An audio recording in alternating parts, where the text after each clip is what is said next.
দেখুন, আজকে যে যে বিষয়ে আলোচনা করতে যাচ্ছি সেটা হলো বন্দে মাতরম সঙ্গীত সম্পর্কে। আমরা কিছুদিন আগে বন্দে মাতরম সঙ্গীত আমাদের স্কুলে উদযাপন করেছিলাম এবং সেখানে বিভিন্ন অনুষ্ঠানের মাধ্যমে সেটাকে আমরা প্রতিপালন করেছি এবং পরিচালনা করেছি। এই বন্দে মাতরম সঙ্গীত কোথা থেকে আসলো যদি আমরা তা জানতে চাই, তাহলে সেটা বলতে হবে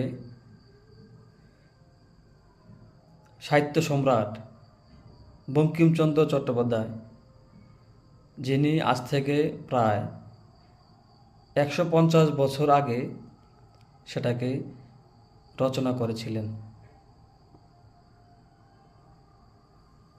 তখন ছিল আমাদের ভারতবর্ষ ব্রিটিশের তত্ত্বাবধানে। পরাধীন ভারতবর্ষের মধ্যে তিনি এমন এক সঙ্গীত রচনা করলেন যেটাকে মানুষ খুব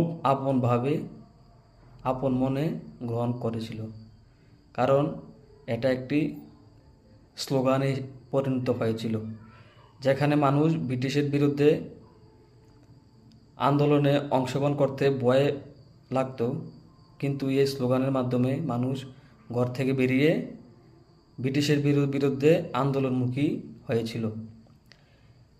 এই বন্দে মাতরম কথার অর্থ কী যদি আমি বলতে চাই, বন্দে বন্দে মানে বন্দনা করা। বন্দনা মানে কি? বন্দনা হলো কাউকে পূজা করা বা কাউকে সালাম করা বা কাউকে ভক্তি করা। কিন্তু মাতরম মাতরম মানে হলো মাতৃভূমি। মাতৃভূমি মানে আমার দেশ, ভারতবর্ষকে বলা হয়েছে সেখানে।